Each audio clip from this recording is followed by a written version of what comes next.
Hi there, and welcome to Let's Slow Down, a podcast for all of you who feel tired and stressed from this overwhelming world. Here we'll have fun, inspiring conversations about living life on our own terms and explore ways to ease the pace of our modern world, because life really is good when you're relaxed enough to be present for it. I'm your host, Anne-Marie Stolting, and I welcome you to this space where I hope to inspire you to slow down, because life is too short to let it go by in a blur. So take a deep breath, relax, and enjoy the show. Enter my holiday giveaway to win a copy of A Chic and Simple Christmas by Fiona Ferris. Simply write a review or share the podcast on social media and DM or email me a screenshot. Details in today's show notes. Happy holidays and thanks for listening.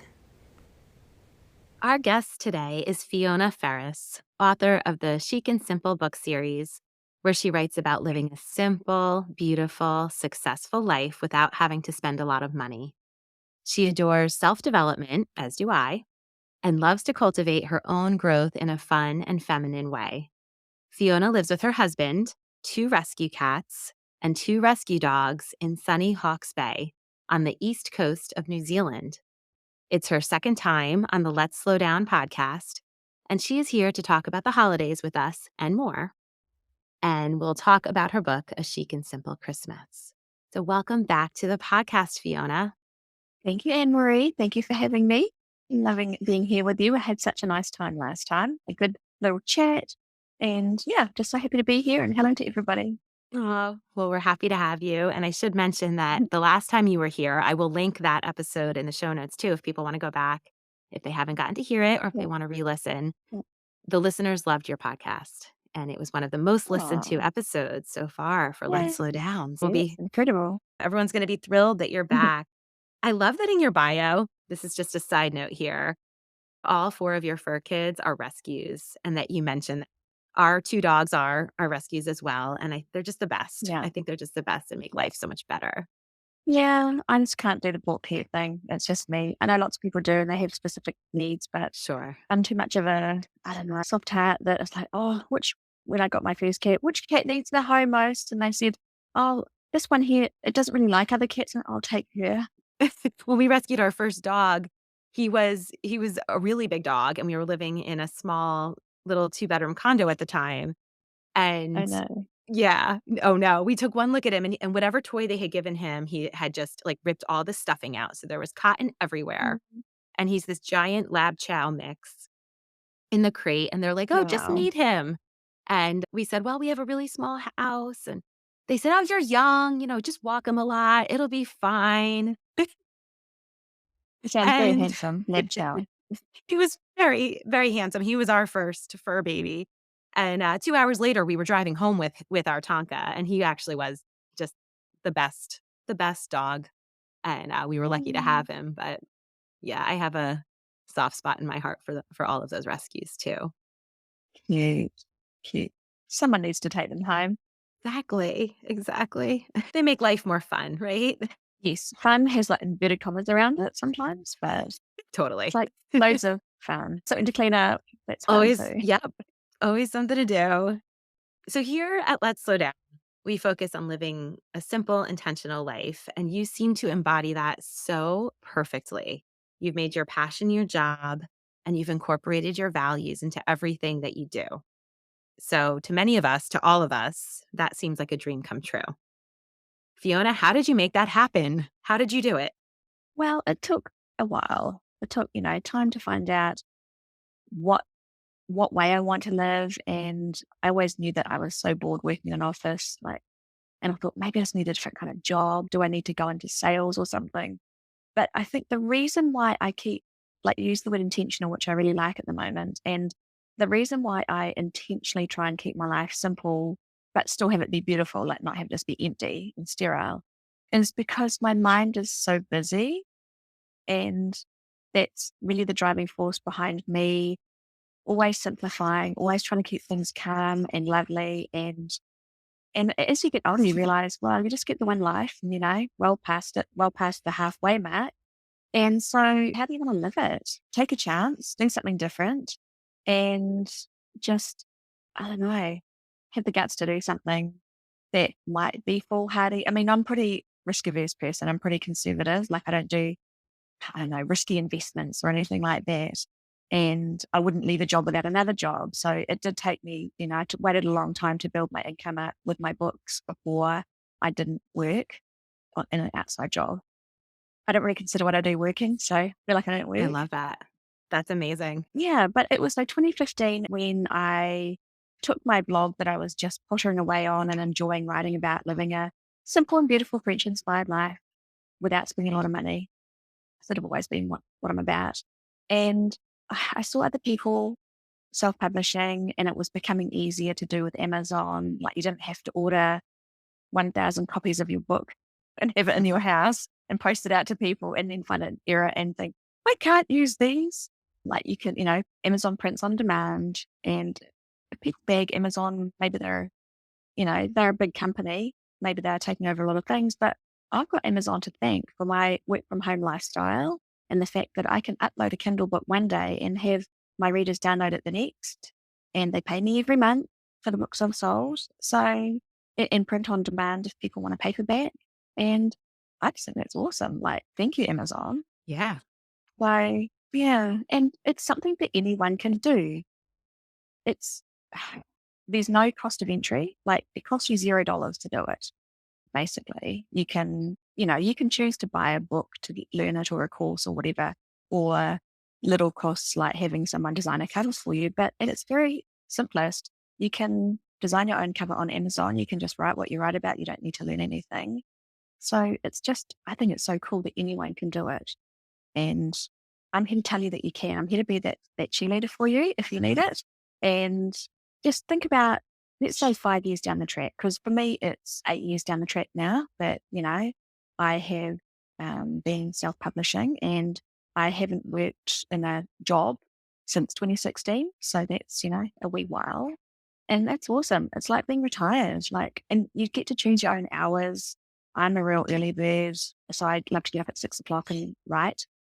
And then I might have done 2 hours at a time. Everyone else is like just getting to work. So equally, if you're a night owl, you could be writing from midnight till 3 if that's your thing. And you can't do a job like that. You can't choose oh, I'm a night owl, so my office manager job, which is what I used to do. I'd like to work from 6 till 8 a.m., please. Like you just can't do that. Right. So that's a really cool thing as well. Yeah. You use the word cultivating a lot. I notice in your books, I've read about it a few Yeah. times, and I love that word. Yeah. And that's truly what you're describing right now. You've cultivated your dream life. And it's Mm, amazing to see that yeah. happening Yeah. in real time. Yes. And it is really cool. I'm 53 now, so I'm a long way from, 65 is the retirement age in New Zealand. But I feel like I'm retired now, but also I just get to keep working. I don't need to stop writing at 65 either. I can just, you know, lots of people write until, they die of old age. So that'll probably be me. Perfect. It's your purpose. You're Writing from doing my retirement village. you'll be making everyone there nice and chic and stylish, and it really is an inspiration. And thank you for writing these books. I know that speaking for myself and a lot of my listeners, I have been letting a few people know that I was going to be talking to you, and people were so excited. And just everyone has the nicest things to say about you and your books. Oh, And you're really adding a lot to the world. So thank you for doing that yeah. and sharing your Oh, gifts. that's really nice to hear. Because it is a solitary pursuit.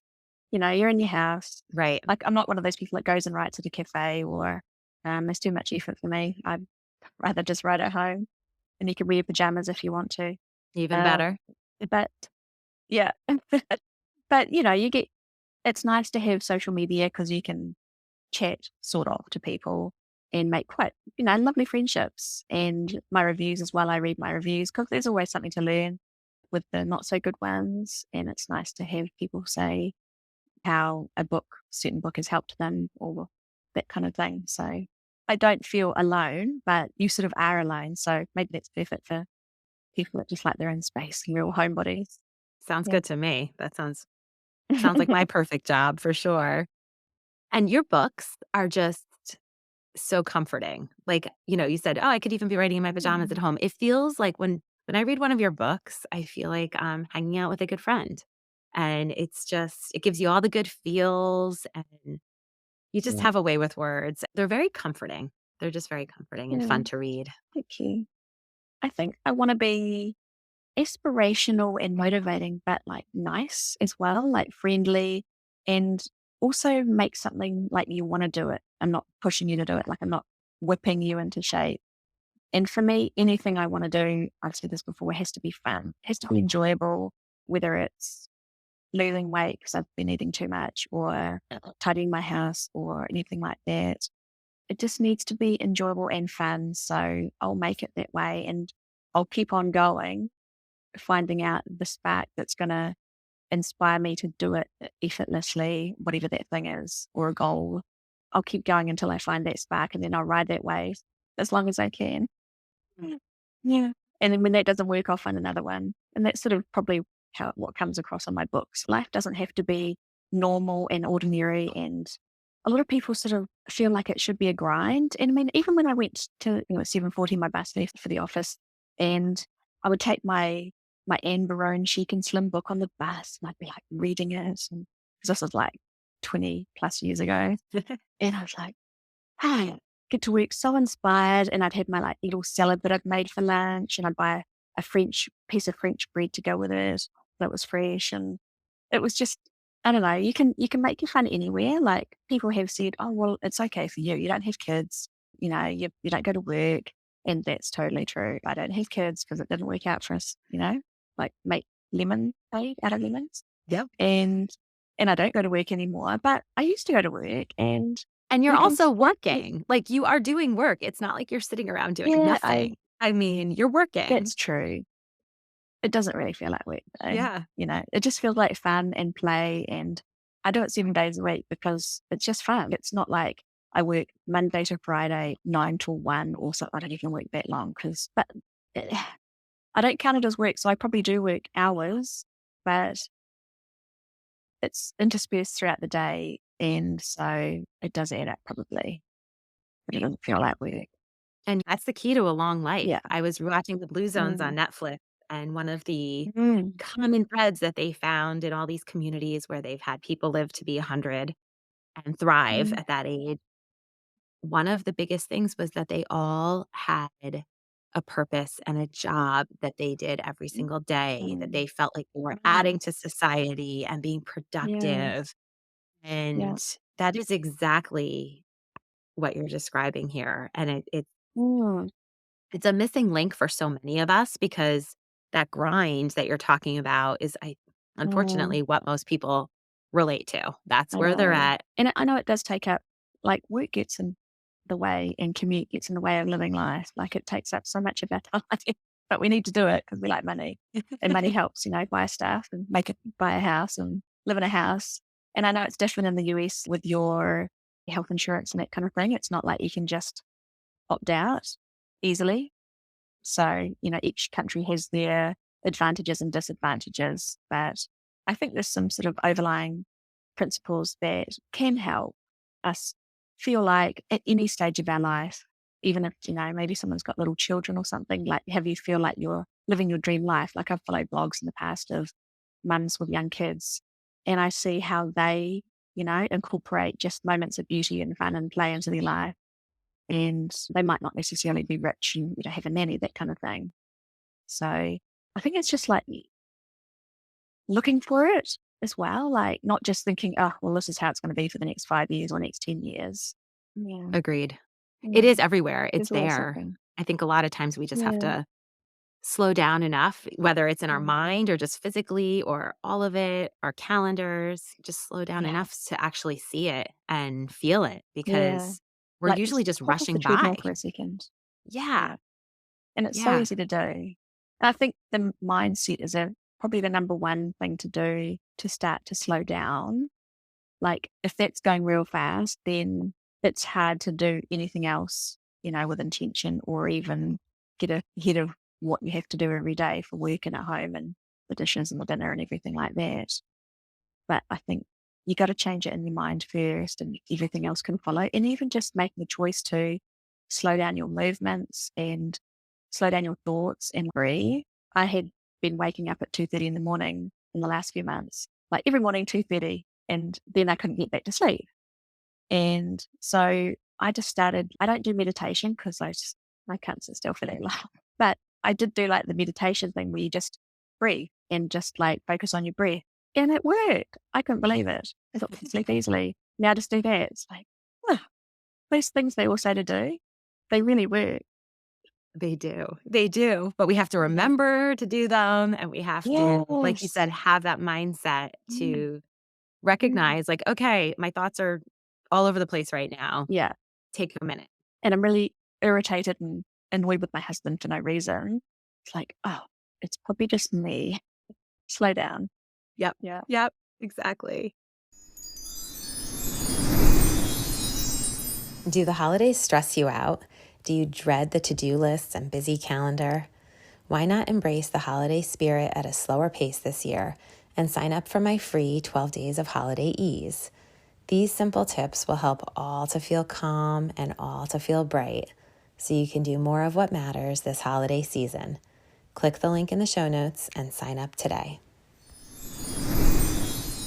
So let's talk about your holiday book. This will be airing in November at some time, and Nice. it gives us a nice runway to prepare and just to get our mindset figured out for the holiday season. And in the US, we have Thanksgiving in November also. So we have Thanksgiving. And then, of course, obviously the Christmas, New Year's, all the holidays in December come. So your book, A Chic and Simple Christmas, has been very inspiring for me. And it's one that I kind of make it a little holiday tradition of my own to read it before the holidays hit, just to help me get in that mindset and that mind frame. So what inspired you to write this book? Well, and just it's also a good book to read at the beginning of the season because it's not like a big book. It's just a real quick to read book. Yep. Which is, I think a good thing because who needs another job to read a giant book each year? Exactly. It's not homework. Yeah. And it's like so little that you can probably read it in a few days if you really sat down or got into it or over the course of a week. And it's skinny enough to put in your bag to take with you, or put on your Kindle. Anyway, so I wrote it because I love Christmas. I really love the coziness, the cozy feeling of it. I love the music. I love the sort of aesthetic of Christmas. I love Christmas decorations. I love seeing them. I like putting them in my home, but I get a bit lazy because I'd rather just go and see them somewhere, but I do decorate my home. But it's like, oh, more jobs. And then you have to take it down again. It's like, oh. So And then you have to store it all all year. That's the other part. Yes. So, but there was parts of Christmas I didn't like as well. I didn't like the gift giving so much because there was a lot of pressure and, excuse my dog's barking. There was a lot of pressure. I don't know. I think as families get bigger, like when you get married and take on another family as well, and then cousins have children and it just spreads out. And so you have to make difficult decisions of like reining it into like immediate family or, who you're going to swap gifts with because it just becomes pressure on everybody. And I don't like to be an obligation to people. I don't want to be the cause of someone's stress if they're thinking, oh, we're swapping a $50 gift. What am I going to get Fiona? I don't know. Like I'm busy. I've got stuff to do. I don't know what she like, and then you're worried that you've got the wrong thing. And I just think it's good for kids. Like, it's fun to shop for kids because you know what they like, or you can ask their parents and it's fun to watch them unwrap it. But adult gift giving just got a little bit heavy for me. And so that was something that I identified that stressed me out about Christmas. So I basically listed all the things I loved about Christmas and all the things I didn't like about Christmas and worked out what I was going to do about the things that I didn't like and how I could manage them and how I could do more of the things I did like. So this book is sort of sharing with everybody how they can do the same and just tips that I had come across and worked out for myself that really made Christmas a fun time again because no one wants to go into Christmas stressed out, resentful, having petty squabbles with family members, and then ending up not doing anything that you wanted to do as well. Like when we used to live in the city, I used to like going to the street that was decorated. There was one street that all the residents decorated it. And my husband would groan every year. It's like, oh, it'll just be the same as last year. I know, but I like it. And so I thought, well, I really do like that. So I'm just going to make him do it. It's like one night. So we would go and he'd go for me. And just things like that I might think, oh, he always pulls a face when I want to go to that Christmas street. So I won't ask him, I won't say anything about it this year. But then I'm like, I really want to go. And I would sort of feel a bit grumpy about it. So it's just things like that you identify what you like to do and do it. Work out the rest. Yeah. And that does help. And I think that's the intentional piece, right? Like going into the holidays Mm, thinking, okay, these are the things that I definitely want to make happen. These are the things that I really don't want to happen, or maybe I don't care about those as much. Like they can drop off the wayside a bit. yeah. That helps. It helps to see it. I like writing stuff down and then I can kind of work it Mm, out on paper, get it out of my head because what you're saying resonates with everybody. I mean, especially as we mm, get older, like you said, there's more family, there's more extended family, and mm, it gets complicated. And that can make it stressful and it can take some of the fun out of a yeah.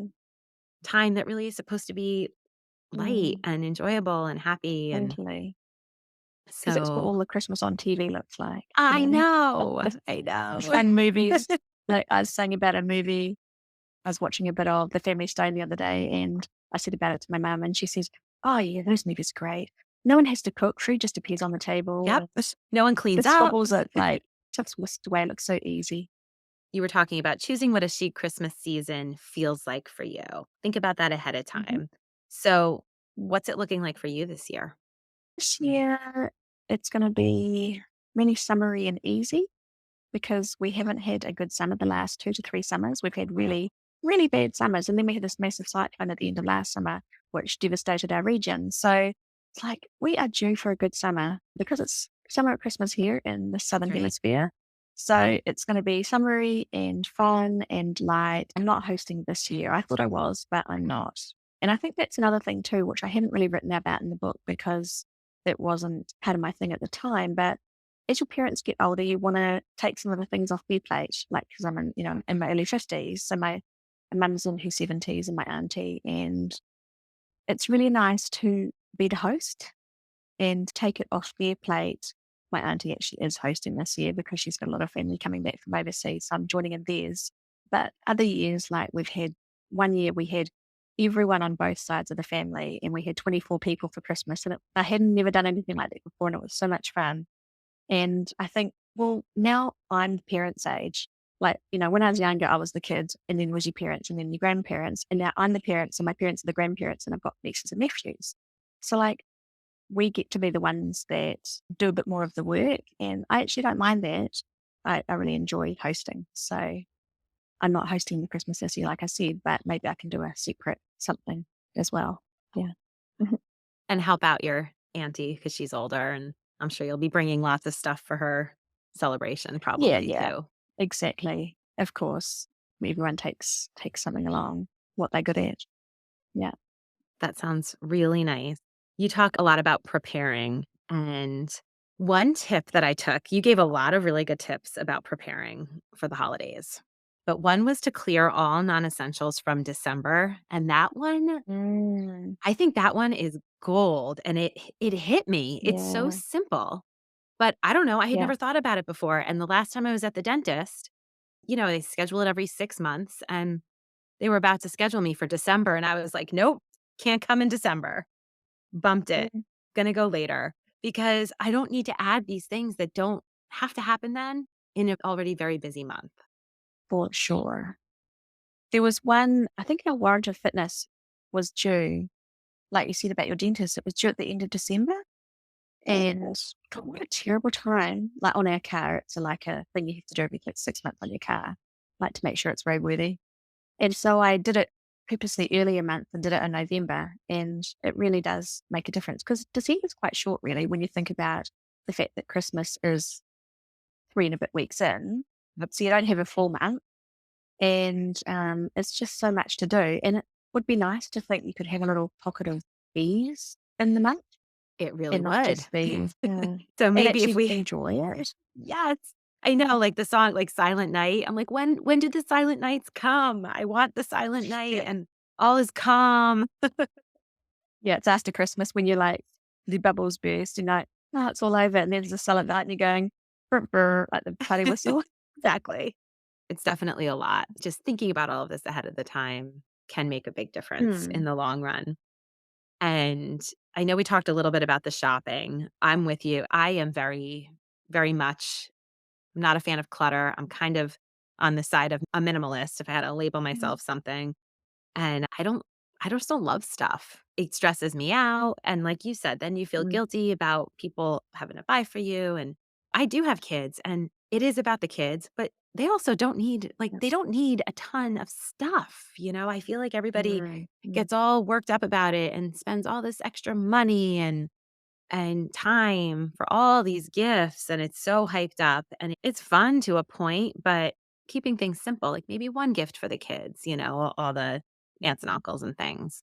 Doesn't have to be yeah, so much of everything because it can be too much. yeah. I completely agree, and it's, I don't know, when there's too much, it's overwhelming, you can see it. When children have just too many options, it Then they feels don't like really fun for enjoy them, it even though, either. yeah, yeah, yeah. And another thing that goes along with the preparing and clearing the decks before December is to declutter as well, like in October or November, maybe just have like a pass through your home and do a little bit of a mini declutter in term, because there are going to be new things coming in. Because I like to self gift, I love buying myself presents, and I think it would be better if everyone just bought their own presents and said, "Look what I got," and you go, Yep. "That's awesome," and everyone's so happy with what they've got because they chose I it. do that with Um, my husband sometimes. I'm like, oh, this is my Christmas present right here. Yeah, yeah. Smart, because then he doesn't have to stress out about it. Yeah. Exactly. And you don't want people to waste their money, like you talked about not wanting clutter. And it's like someone gives you something, they had good intentions and it costs them money, but you just don't want it. Like you keep looking for a place to put it and it doesn't go anywhere. And I don't really have that anymore because I've trained everybody not to swap presents. But and also I think with the few presents that do get bought, often you can, because you're not buying for so many people, you can snoop around a bit and see what they are looking for or notice what they need or like a newer version of something favorite that's completely worn out, that kind of thing.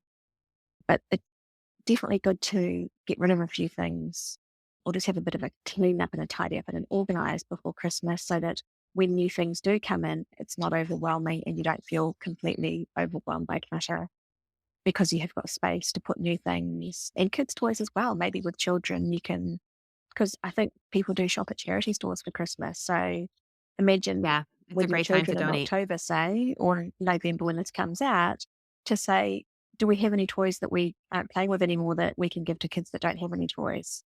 And then you can clear out the toys for all the new toys to come in or ones they've outgrown. Agreed. I think that it's a perfect time for decluttering. I Mm, generally like to do a pretty big declutter at all the change of seasons because I feel like that's a good time. mm, Okay, what did maybe we didn't use it so much this season. So, what's the likelihood mm. that we're going to hang on to it for a year? Are we going to even use it next year if we didn't use it this year? So, you know, So true. just get rid of Mm. it rather than store it for another year. And that's helped Not use me. again next year. Yeah. And that's helped me with the Christmas decorations and the holiday decorations, Mm, for every holiday to think, okay, like before buying it, maybe I really like that and I could see it being really fun for whatever holiday, we're talking about Christmas, whatever holiday it is that this applies to all of them. But then you have to put it somewhere for the rest of the year. And that has mm, helped me so many times just appreciate it for what it is in the store. Or you mentioned go to that street that is so beautifully decorated. There's other ways to enjoy mm. these Yeah, festive, decor and things. It doesn't necessarily all have to be yeah, in your home and then in your attic for the whole year. yeah.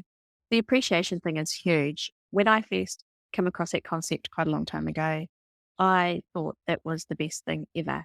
Like, because I would see things in a shop, whether it was a bangle or a top or a candle or a book, all the pretty things that you see when you're out shopping in your lunch break. And I would buy it because I liked it. And I think, well, I can always use another top, whatever. But then I sort of realized, I've got too much stuff in my house and decluttering seems such a waste of money. I've just bought stuff. And so learning to appreciate something in a store and not necessarily buying it was, yeah, that was quite revolutionary for me. Me too. Me too. It Mm, really mm, helps keep that in the back mm, of your mm. mind when you're tempted. Yeah, sometimes you need to Yeah, buy stuff, but a lot of times we don't. We just like it and then we, yeah. you know, bring Or it it might be home. just that you love that color that it is, but you know you've got to top that color. So you can think, I'm going to wear that tomorrow. I'm going to make sure it's pressed and ironed and I'll wear it. Mm, Exactly. Appreciate what you have more. mm. As we wind up the holiday section, because I want to ask you a few more things that, are just about general life. Do you have a favorite holiday tradition that's a non-negotiable for you that you want to make happen every year? I think it's just the little things for me. I love Christmas movies and really hokey Hallmark Christmas movies on Netflix. I really like those. They're the Like I like to best. watch new ones every year. Yeah. Those two-dimensional movies where everyone's lovely. And I rewatch Christmas movies, like more contemporary ones than the real old classics. I love Christmas music. I could play Christmas music all year round. And I play the background Christmas music, like the YouTube type one, when I'm at home writing, because you don't really want like someone singing a song with a voice when you're doing your writing work. You need sort of instrumental music, but I do anyway. So I really enjoy that. And I've got a couple of, I really like Starbucks, but not going to Starbucks. Like The I'm too thrifty. ambiance. The ambience of Starbucks, but they're really expensive for what they are. And the Starbucks here is tiny and not very exciting at all. Like I think it's the worst Starbucks in the world. It's just this tiny little dusty box with a Starbucks counter. I Less feel mean saying tempting. that, but less tempting. So I have got a couple of Starbucks mugs. One I bought from a thrift store. It was like brand new for $2. I went, oh, that's pretty. I really like Starbucks. And now I have 5 Starbucks mugs, different ones. So I may have a collection, but I'm very, very picky about them. So I make my own fave Starbucks at home, but I do use my Starbucks capsules in my Nespresso. So it is a real Starbucks, I guess. Um, and so I love making my Starbucks coffee at home. Yeah, so it's just those little things that make you feel good. And I like candles as well, like Christmassy candles, like ones that smell Christmassy. And if it's got a pretty jar, I'll keep it when I've used up the candle, like it's a red one or a sparkly one, that kind of thing. So I have a little cluster of sort of red candle holders that I've just put a tea lighter in each one to make a little Christmassy tableau. But more during the day, I like the scented candles for myself. So candles as well. So yeah, I mean, I'm such a homebody, all of my things are based around staying at home Well, by you know what? I myself. am too. Everything you described just makes it feel like Christmas, like cozy. Yeah, yeah, And yeah, that's, cozy.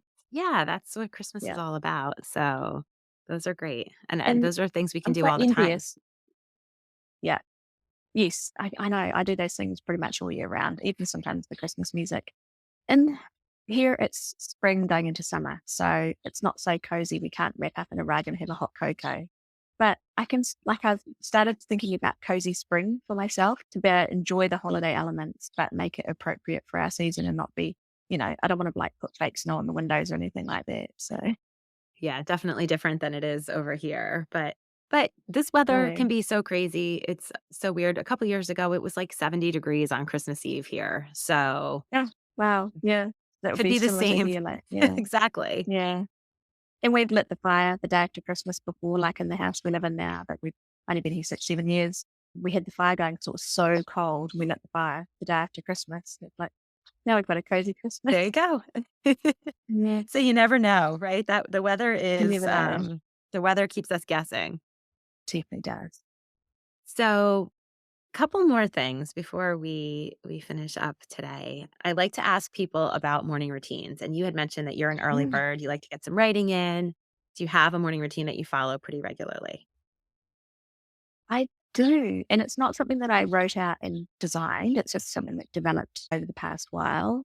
And I really, really like it. And I sort of have to make sure I do it in the exact order and as quick as I can, which doesn't sound very relaxing, but it still is. Otherwise, my day doesn't go well. So, yeah, like, well, not that it doesn't go well. It goes way better, and I'm really happy if I do my morning routine as I know it works well. So I get up at 6 usually, and I go to my office and I have a cup of tea delivered to me by my husband before he goes to work. Very He goes nice. to the gym before work, so he goes real early. So he's like, what a good boy. He makes me a cup of tea before he leaves the house. It's 6:15. And it's my giant teacup. It's half a litre, which is 500 mils, which I don't know what that is in ounces, maybe 25 ounces or something. There's a lot. So you have a So I bowl have of this big tea. cup. I do. Yeah, but I still only use like the one tea bag. I don't have it raw. It just makes it strong enough for me. So it's like a giant cup, a bowl of tea. And I do some pottering around with my writing and my ideas and that kind of thing.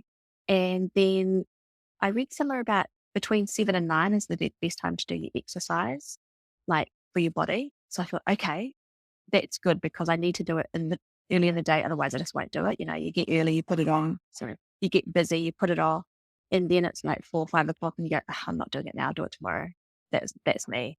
So Me too. I have set my I've set my alarm on my phone for 7 o'clock, and it says, "Go do your exercise, sexy skinny girl." That's what my alarm says. And so I go on the treadmill. If I'm really like motivated, I'll do an hour. Like that's my ideal on the treadmill, and I watch a TV program or a movie. And then after that, I take the dogs for a quick walk and I feed them breakfast. And then after that, I do, and it's like a 5-10 minute walk. It's just a quick morning walk, and they go for another one in the afternoon. After that, I do my Pilates class. That's a new thing that I've been getting into the habit of doing. And I do it with Move with Nicole on YouTube, and she is awesome. Like, she's so nice, and she's got tons of different classes, and they're like different levels. And there's always like, I haven't repeated one yet. I've been doing it maybe 3 months. And so it's getting slowly to be a habit. And I feel really good after I've done it. Like, I knew I should have been doing strength work, resistance training. Got to do it when you get older, got to have strong bones. It's like, oh, I don't want to do weight. I don't want to do resistance training. I just want to go for a walk.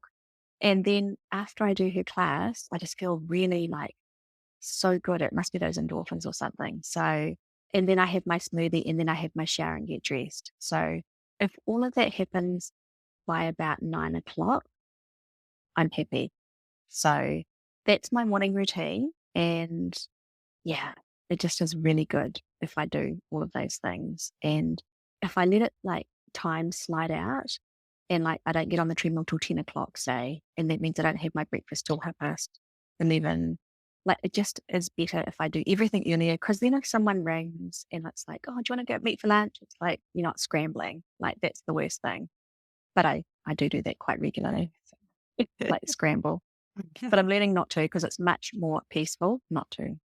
Yeah. But you're human. So we have to still all give ourselves the grace to know that we're human. Totally. Just a We are reminder. human, but also I know I can just like sit there and play on the computer for a long time, and I don't want to have my smoothie for breakfast before I do my exercise, because then you don't feel like doing it if you've got a full stomach, and it's better to do it in an empty stomach anyway. So I sort of need to get going and doing it. And so that's why I set my alarm for 7 o'clock to get me off my bum and get onto the treadmill.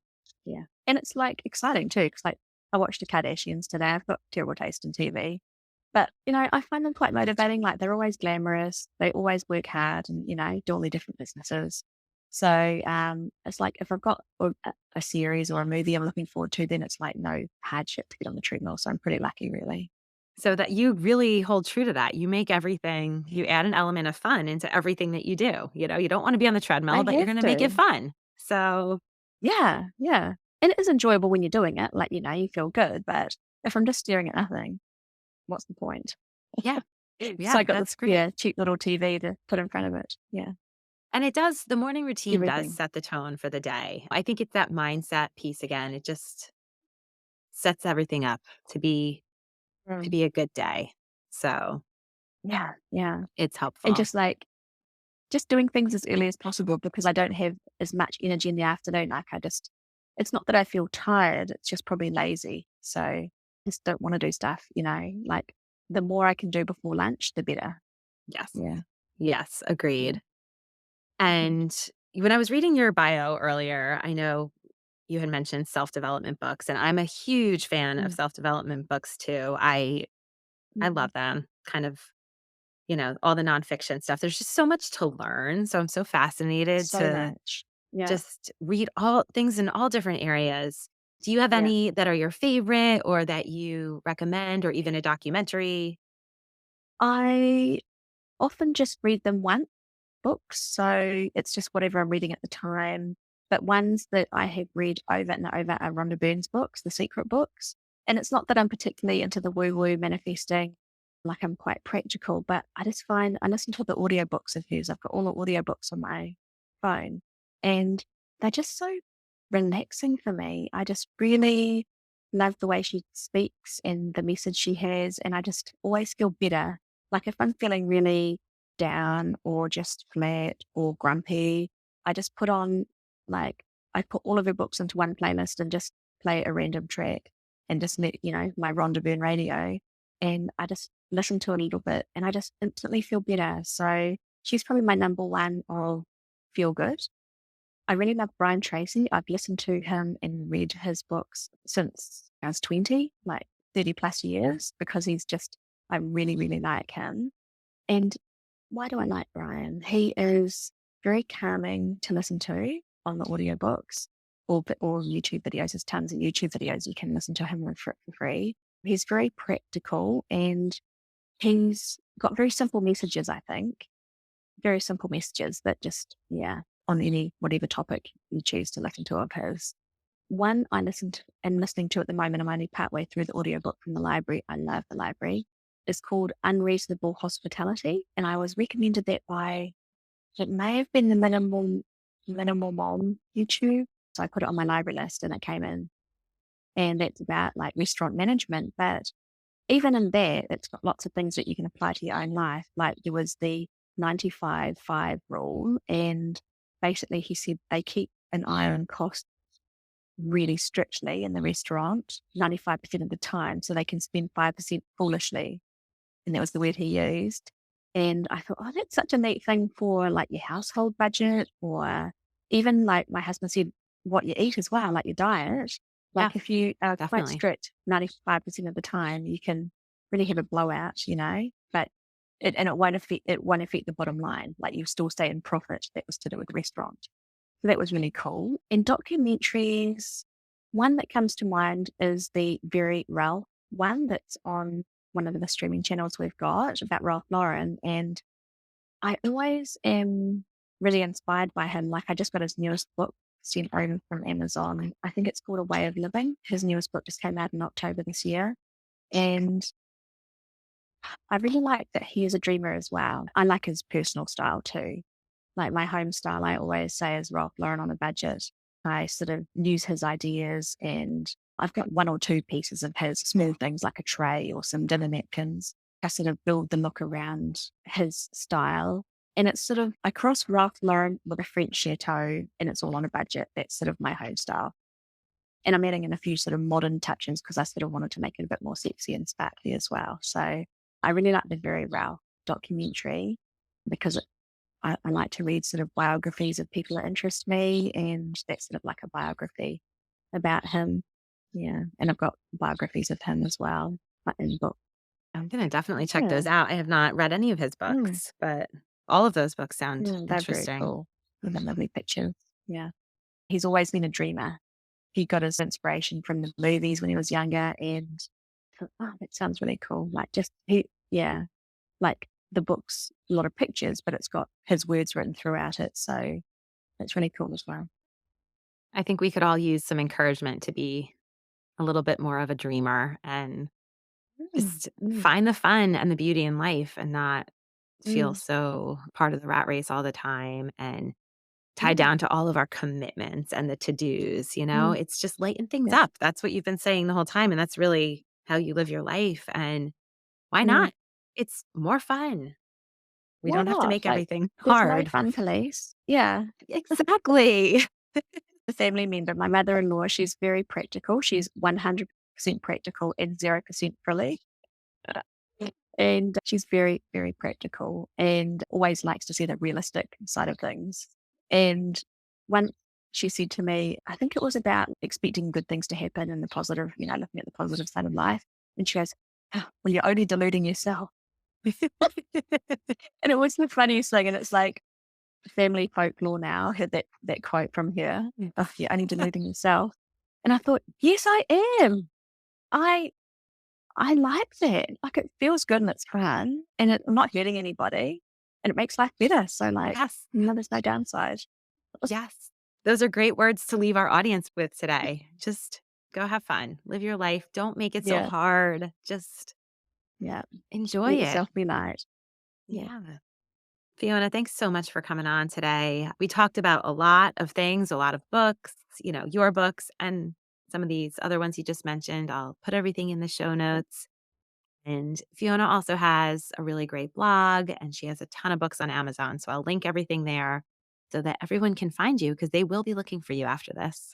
Anne-Marie, thank you for a fun chat. I really enjoyed myself. I hope you did too. And I hope it's not too boring for your listeners.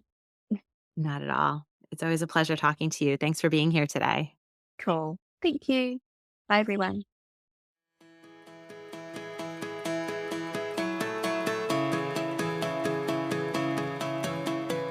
I hope you enjoyed today's episode and have been inspired to slow down and start living life at your own pace. As a brand new podcast, your listener voice matters. If Let's Slow Down is resonating with you, please take a minute to leave a review and rate us. Subscribe to the show wherever you listen and share it with friends. Remember, this is a process, so go easy on yourself. Be gentle and take all the space you need to thrive because the world needs you to be at your best, to love and serve others and yourself.